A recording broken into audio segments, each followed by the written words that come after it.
तो बिहार चुनाव से पहले सियासत में घमासान मचा है। वक्फ संशोधन बिल को लेकर सत्ता पक्ष और विपक्ष के बीच लड़ाई तेज हो गई है। तेजस्वी यादव ने मुस्लिम पर्सनल लॉ बोर्ड की मांगों का खुलकर समर्थन किया है, तो बीजेपी ने तेजस्वी पर देश को गुमराह करने का आरोप लगाया। इस पर बातचीत करेंगे, लेकिन उससे पहले छोटी सी रिपोर्ट देखिए।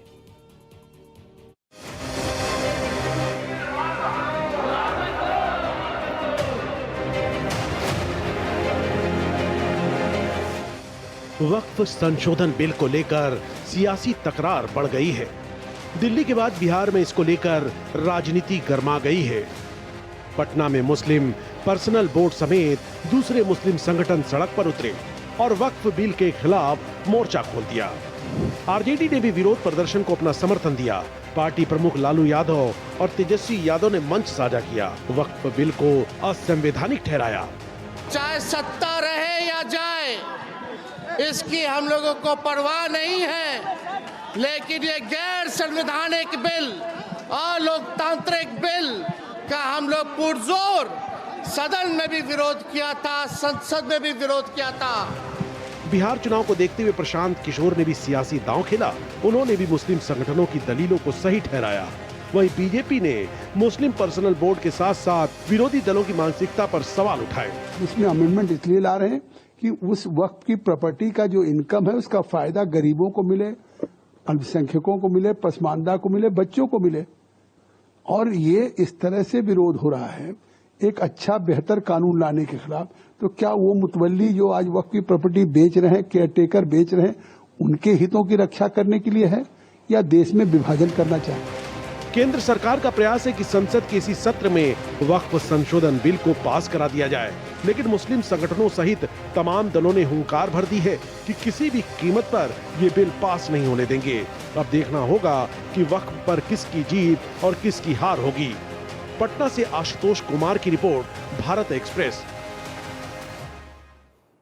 देखिए, बिहार की सियासत अलग है और भारतीय जनता पार्टी के लिए यहाँ पर चुनौती ये एक रहेगी, क्योंकि मुस्लिम मतदाता बड़े प्रभावी माने जाते हैं। अगर हम मत प्रतिशत के आधार पर देखें, कर्नाटक में जिस तरीके से मुस्लिम आरक्षण जो ठेकेदारी में हालांकि आया या सरकारी ठेकों में आया, उसको लेकर भी राजनीतिक विश्लेषकों का ये मानना रहा है कि कहीं ना कहीं बिहार पर इसका एक इम्पैक्ट पड़ सकता है। एक मैसेजिंग करने का प्रयास किया गया है। बहरहाल बहुत सारे मुद्दे, बहुत सारे एंगल्स हो सकते हैं। आइए इसको समझते हैं। अनामिका पासवान, प्रवक्ता भारतीय जनता पार्टी, मेरे साथ जुड़ रही हैं। डॉक्टर संजय कुमार, राजनीतिक विश्लेषक और साथ ही साथ बिहार के बड़े अच्छे जानकार हैं, वो हमारे साथ जुड़ रहे हैं। और प्रवक्ता आरजेडी अनीता यादव भी हमारे साथ जुड़ेंगी। मैं संजय जी आपसे शुरुआत करना चाहूँगा। डॉक्टर संजय, सबसे पहले तो ये जो मैंने एक स्टेटमेंट दिया, ये मेरी अपनी एक समझ कहती है, लेकिन मुझे आप ये बताएं कि मुस्लिम मतदाताओं को आप भले ही किसी और राज्य में नज़रअंदाज कर सकते हैं या बहुत ज़्यादा आपको ज़रूरत ना पड़े, लेकिन बिहार में मुस्लिम मतदाताओं का समीकरण सत्ता के लिहाज से बहुत महत्वपूर्ण है। ये बात कितनी सही है? नहीं, ठीक है। मुस्लिम मतदाताओं का समीकरण जरूरी है। इस चीज से 17.5% मुसलमान हैं बिहार में, और निश्चित रूप से मैं मानता हूं कि वो समीकरण, अभी पिछली बार लोकसभा का चुनाव हुआ था, % मुसलमानों ने भी एनडीए को वोट किया था। ऐसा नहीं है कि मुसलमानों ने एनडीए को वोट नहीं किया, लेकिन कहीं ना कहीं जाकर के चीजों को समझने की तो जरूरत है। विरोध करने के लिए विरोध का क्या मतलब है? अगर किसी चीज को भी ट्रांसपेरेंट किया जा रहा है, चाहे वो मान लिया जाए कि एडमिनिस्ट्रेशन का मामला हो, मैनेजमेंट का मामला हो, संपत्ति तो वक्फ बोर्ड की ही है और वक्फ बोर्ड की ही संपत्ति रहेगी। लेकिन अगर उस संपत्ति को ट्रांसपेरेंट करने की बात की जा रही है कि उसको हम लोग पारदर्शी कर देंगे, और पारदर्शी करके वैसे जो मजलूम लोग हैं, वैसे गरीब लोग हैं, वैसे पसमानदा समाज है जिनको इसका लाभ नहीं मिलता है, उनके हिस्से में भी थोड़ी लाभ की राशि चली जाए, तो इसमें क्या बुरा है भाई? एक समाज जो इससे हमेशा बेनिफिटेड रहा है। जी, आप बात बिल्कुल ठीक कह रहे हैं डॉक्टर संजय, आप बात बिल्कुल ठीक कह रहे हैं। और मैंने ये जो वक्फ संशोधन का मामला आया डॉक्टर संजय, इस पर कई शोज किए, कई लोगों से बात हुई, उसमें इस्लामिक स्कॉलर्स भी रहे साथ में, खूब बात हुई है इस पर। लेकिन यहाँ क्योंकि हम बिहार के संदर्भ में बात कर रहे हैं, तो मैसेजिंग यहाँ तो मैसेजिंग का खेल है। यहाँ पर हम मुसलमानों के साथ खड़े हैं, हम उनके हमदर्द हैं, और आम मुस्लिम में तो एक ये इंप्रेशन या नैरेटिव बैठा ही दिया गया है कि ये देखिए आपके खिलाफ आ रही है चीज। आप जो बात कह रहे हैं वो ठीक है, लेकिन मैं नैरेटिव की बात कर रहा हूं, और ये नैरेटिव कितना स्ट्रांग दिखाई पड़ता है बिहार के सियासी रण के लिहाज से। देखिए, नैरेटिव तो एस्टेब्लिश्ड है बिहार में ना। मई समीकरण कहाँ खड़ा है? अगर मुस्लिम और यादव के समीकरण की बात करेंगे तो मुस्लिम तो इंडिया गठबंधन के साथ है ही खड़ा ना, या वो कांग्रेस के साथ खड़े हैं, या आरजेडी के साथ खड़े हैं, या लेफ्ट की पार्टियों के साथ खड़े हैं। नीतीश कुमार जी के साथ, चूंकि नीतीश कुमार जी ने बिहार में मुसलमानों को कब्रिस्तान की घेरेबंदी से लेकर, शिक्षा से लेकर के, चाहे वो दंगा रोकने से लेकर के एक मिल्लत का वातावरण पैदा करने में नीतीश कुमार जी की भूमिका रही है, और इसको लेकर के मुस्लिम समाज उनके साथ खड़ा रहा है। तो नैरेटिव बनाने के लिए कि इसी नैरेटिव पर हमारे साथ वो खड़े होंगे, यही बात तो है। वो जो सीमांचल के पसमानदा मुसलमान हैं, जो आज भी वंचित हैं, जरा उनकी बात भी तो कर ले लोग, वो भी तो मुसलमान हैं, उनकी बात तो लोग करता नहीं है। और क्या कहा जा रहा है? कहा जा रहा है कि आप ही की संपत्ति है, वो चाहे सेंट्रल काउंसिल का वक्फ का मामला हो या स्टेट बोर्ड का मामला हो, ये संपत्ति का क्या ये ऑडिट है, ये संपत्ति का क्या वितरण है, और इस संपत्ति का लाभ गरीब बच्चों को शिक्षा में, चिकित्सा में, रोजगार में क्या मिल रहा है, अगर इसको पारदर्शी करने की बात की जा रही है। और मैं एक लाइन और कह देता हूं, जब संविधान की प्रति लेकर के लोग आते हैं तो संवैधानिक तरीके से अगर किसी चीज को संशोधन किया जा रहा है तो आप उसको मानेंगे ना। ज्वाइंट पार्लियामेंट्री कमेटी को ये बिल गया, ज्वाइंट पार्लियामेंट्री कमेटी के लोगों ने पूरे देश के हर राज्य में लोगों से राय शुमारी की, उसमें तो कोई एक पार्टी के लोग थे नहीं, और फिर संसद के पटल पर उसको रखा जाएगा। तो क्या संशोधन का अधिकार संसद को नहीं है? और अगर अधिकार है विरोध करने के लिए, मैंने तो पहले ही जो बात कही डॉक्टर संजय, उसमें मैंने कहा ही, जो आप कह रहे हैं वो तो सारी प्रक्रियाएं ठीक चल रही हैं, उसका मकसद भी हम समझते हैं, लेकिन जो एक नैरेटिव पॉलिटिकल जो एक डिबेट शुरू हुई है, उससे बिहार की सियासत पर क्या असर पड़ता है उसको थोड़ा और समझेंगे। आइए हम दोनों ही मिलकर सुनते हैं। आरजेडी प्रवक्ता भी हमारे साथ हैं, बीजेपी प्रवक्ता भी हमारे साथ हैं, अनीता जी भी जुड़ गई हैं। अनीता जी, सबसे पहले तो विरोध के लिए आप विरोध कर रहे हैं, जैसा डॉक्टर संजय ने कहा है, यानी आप क्या मुसलमानों के भरोसे इस बार चुनाव में उतरना चाहते हैं, या मुस्लिम मतदाताओं को अपनी तरफ आकर्षित करने का ये प्रयास है? सबसे पहले तो आपको नमस्कार। पर हम लोगों की मंशा क्या है ये तो नहीं पता, लेकिन आप लोग जरूर जिस तरह से बात कर रहे हैं वो सुन करके मैं दंग हूं। बात किस पर भरोसा करें? जिस पर अभी संजय जी कह रहे थे भरोसा करनी चाहिए, बटोगे तो कटोगे, देश के गद्दारों को गोली मारो सालों को, ये हमने तो नहीं कहा था क्या? हम लोग इतने भी नहीं जानते कि किसकी कितनी जनसंख्या है? क्या हम लोग वो नीति पर नहीं आ सकते थे जिस पर भाजपा चल रही है? क्या लालू जी को इतनी राजनीतिक समझ नहीं थी कि वो वोट की राजनीति की बात करते, वो ज्यादा संख्या के साथ जाते?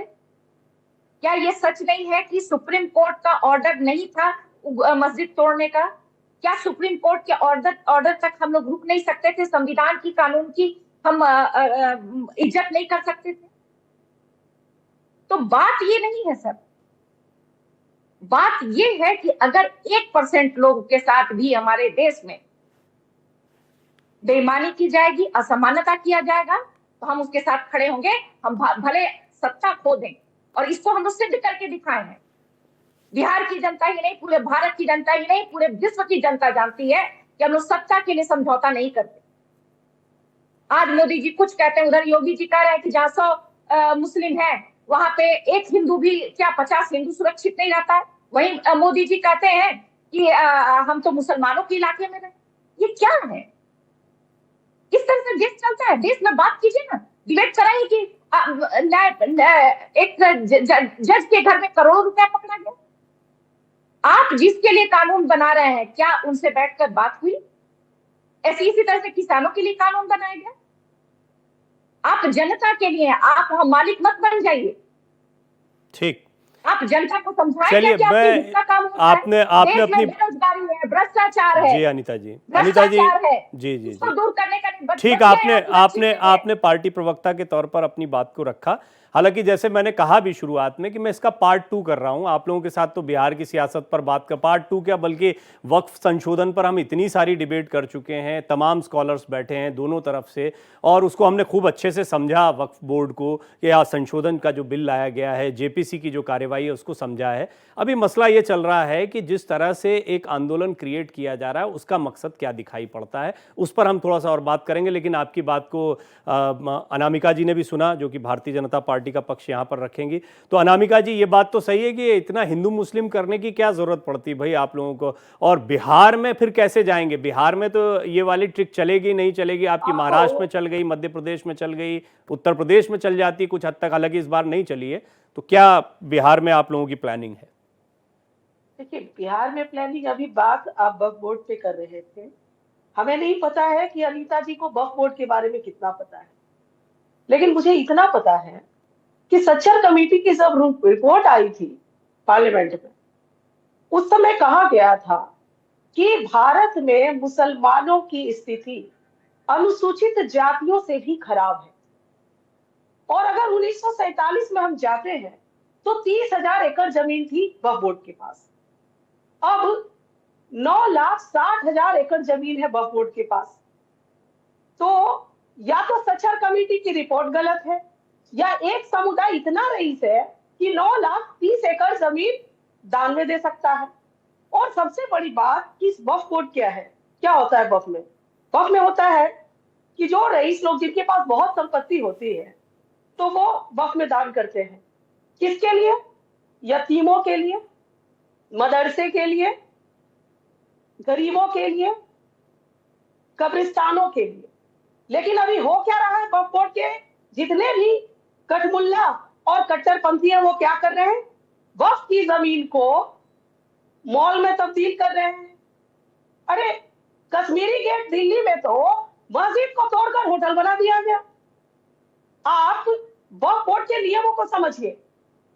भारत की एक भी संस्था ऐसी नहीं है जिसमें डीएम को सीधा आदेश दे, और वक्फ बोर्ड डीएम को सीधा आदेश दे सकता है कि वह जमीन हमारी है और आप इसको हमको अधिग्रहण करके दीजिए। ये कहां का इंसाफ है भाई? आप, कांग्रेस ने 1991 में प्लेसेस ऑफ वर्शिप एक्ट लाया, उसमें कट ऑफ डेट क्या रखा? 15 अगस्त 1947। तो जब वर्शिप एक्ट के लिए आपने वो लाया तो 1947 में आपके पास जितनी जमीन थी उतनी ही रहनी चाहिए, इतनी जमीनें बढ़ी कहां से? जब देश का बंटवारा हुआ तो जो हिंदू थे, जो सिख थे, जो ईसाई थे, वो सभी पाकिस्तान छोड़कर भारत आ गए और उनकी जमीनें पाकिस्तान की सरकारों के पास चली गई। लेकिन हिंदुस्तान से जब मुसलमान लोग पाकिस्तान गए तो उनकी जमीनें वक्फ में चली गई जी। ये कहां का इंसाफ है? और सबसे बड़ी बात तो मैं आपको बता दूं, यहाँ पटना में मैं रहती हूँ, पटना में, फतुहा में और पटना सिटी में कई ऐसे पसमानदा गरीब मुसलमान हैं जिनकी जमीनों को हड़पा गया है वक्फ बोर्ड के द्वारा और कई शिकायतें की गई हैं। जी जी, दर्जनों मामले दर्ज हैं। ये आपका इस बात के लिए तो मैं शुक्रिया अदा करता हूं। मैं जो बड़ी देर से कह रहा था कि वक्फ पर हम जो बात कर रहे थे, वक्फ को हमने काफी समझा, उसमें बात यहीं तक नहीं है, बात है कि जमीनों का दायरा भी बढ़ गया है, जितनी एक्वायर की गई थी उससे ज्यादा फिर नफ्ती में अब निकल कर आ रही है कि आसपास की जमीनों को भी कब्जे में ले लिया गया। या दूसरा, ये मुसलमानों के हित में है, उन वंचित मुसलमानों के, जिन मुसलमानों को सचमुच इसकी जरूरत। ये बीजेपी का वर्जन है। डॉक्टर संजय, आपने दोनों पार्टी प्रवक्ताओं को सुना।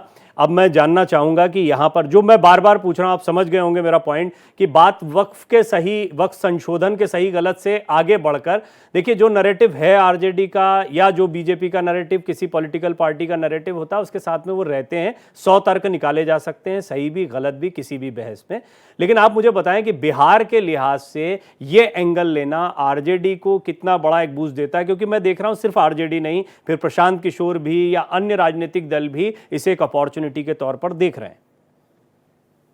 मैं फिर दोहराता हूं कि इस देश में मुस्लिम पर्सनल लॉ बॉर्डर का चलेगा, या संविधान का चलेगा, कॉन्स्टिट्यूशन का चलेगा। अगर कॉन्स्टिट्यूशन को आप समझते हैं, कॉन्स्टिट्यूशन को मानते हैं, तो इस देश में रहने वाले हिंदू हों, मुस्लिम हों, सिख हों, ईसाई हों, सबको कॉन्स्टिट्यूशन को मानना होगा।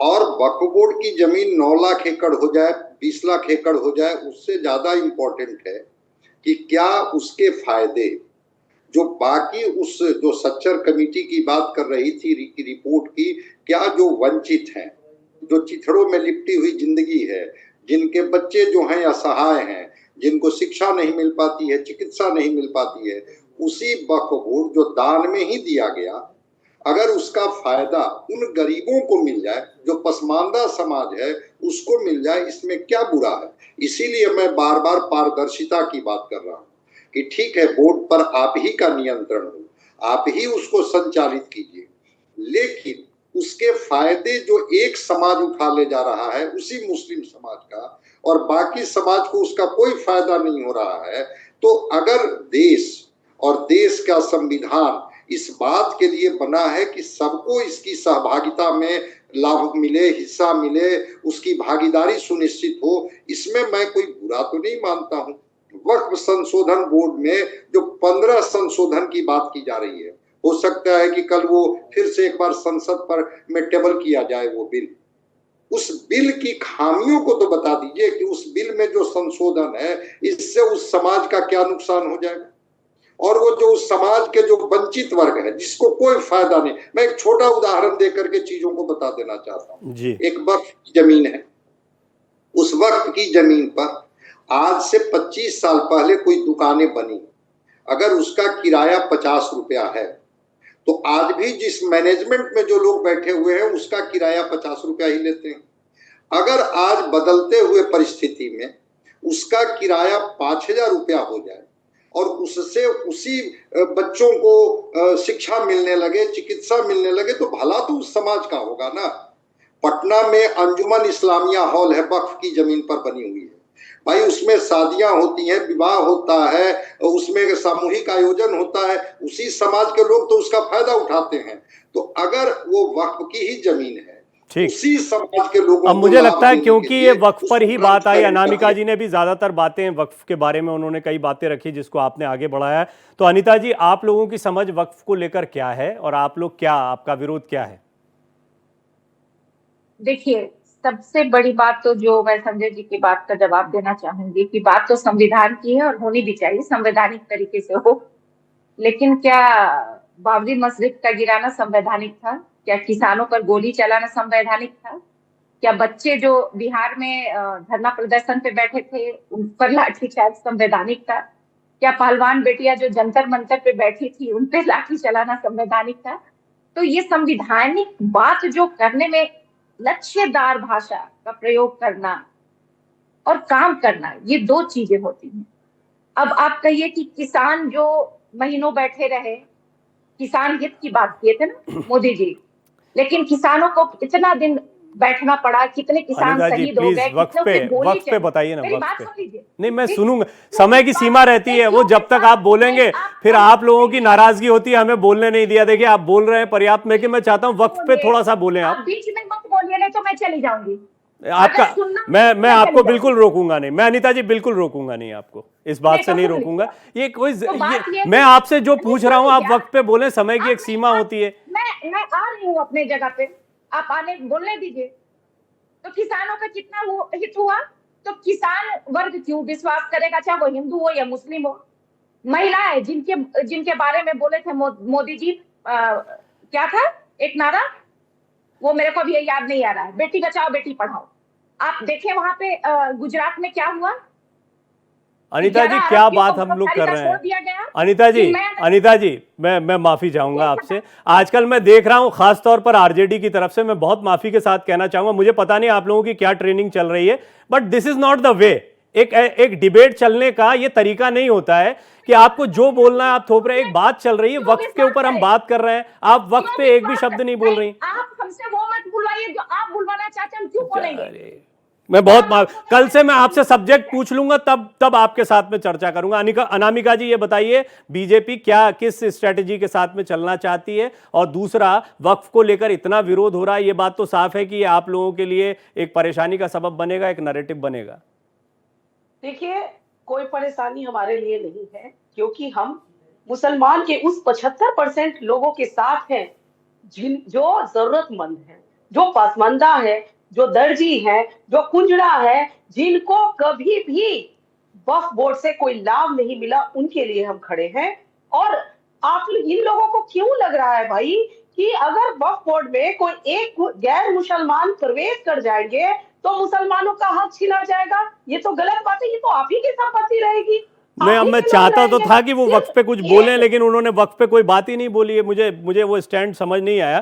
खैर, वक्फ की इनको समझ में आएगा तो ना, इनको तो आरजेडी वाले को तो गुंडागर्दी की भाषा समझ में आती है, लाठी वाली भाषा समझ में आती है। ये सिर्फ M22 समीकरण बनाते हैं, और M22 समीकरण का मतलब पहले था मुस्लिम यादव, लेकिन अब आरजेडी वालों के लिए ठीक है, माई समीकरण है। डॉक्टर संजय, एक शॉर्ट कमेंट आपका चाहूंगा। फिर भी विपक्ष और खासतौर पर प्रशांत किशोर, मुझे लगा कि उनके आने से, क्योंकि वो थोड़ा समझ रखते हैं मुद्दों की, तो क्या वजह है कि विपक्ष इसको लपक रहा है इस मुद्दे को? डॉक्टर संजय, संक्षेप में इस पर कमेंट आपका। नहीं, विपक्ष लपक इसलिए रहा है कि चूंकि कभी कभी चीजें नैरेटिव के तौर पर तय किया जाता है। अब जो संशोधन है, इसको लेकर के कहा जा रहा है कि ये वक्फ की संपत्ति को सरकार हड़पना चाहती है। भाई, डेमोक्रेसी है, कोई मोनार्की है क्या? आज बीजेपी की सरकार है, कल दूसरी पार्टी की सरकार होगी, तो सरकार क्यों किसी की संपत्ति को हड़पेगी? लेकिन अगर सरकार संशोधन के माध्यम से इसको ट्रांसपेरेंट करना चाहती है तो बुरा क्या है, जिसको मैं बार बार दोहरा रहा हूं। अब आरजेडी और प्रशांत किशोर मुसलमान के साथ खड़े हैं कि भाई देखिए, आपके हितों की रक्षा के लिए हम आपके साथ खड़े हैं। कोई क्यों वक्फ बोर्ड के बारे में कह देगा कि नहीं इसको ट्रांसपेरेंट किया जाए? क्यों कोई कह देगा कि नहीं, कोई भी बात जो होगी उसमें कुछ लोग होंगे वही तय करेंगे, उसमें जिला कलेक्टर की कोई बात नहीं मानी जाएगी? कोई क्यों कह देगा कि इसको अगर हाई कोर्ट में ले जाने के लिए आपको इजाजत मिलेगी? कि कोई जमीन अगर है और वक्फ कह रही है कि ये मेरी संपत्ति है, और कोई व्यक्ति बाहर है, अगर वो आता है कहता है कि ये संपत्ति वक्फ की कैसे हो गई, इसके लिए वो हाई कोर्ट में चला गया। ठीक है, मुझे लगता है आज की जो चर्चा रही वो वक्फ को समझने के लिहाज से बहुत महत्वपूर्ण रही। लेकिन मैं आरजेडी प्रवक्ता अनिता जी की बात जो थी उससे समझ गया कि वो लोग अन्य मुद्दों को उठाना चाहते हैं, और उसको थोड़ा आपने अपने लास्ट कमेंट में एक्सप्लेन किया है कि शायद हो सकता है कि ये एक नैरेटिव सेट हो पाए। खैर, आने वाले दिनों में मुद्दा कितना गर्माता है ये देखने वाली बात होगी। डॉक्टर संजय, आपका धन्यवाद। अनामिका जी, आपका धन्यवाद। अनिता यादव जी का धन्यवाद। प्रवक्ता आरजेडी भी हमारे साथ लगातार चर्चा में बनी रही।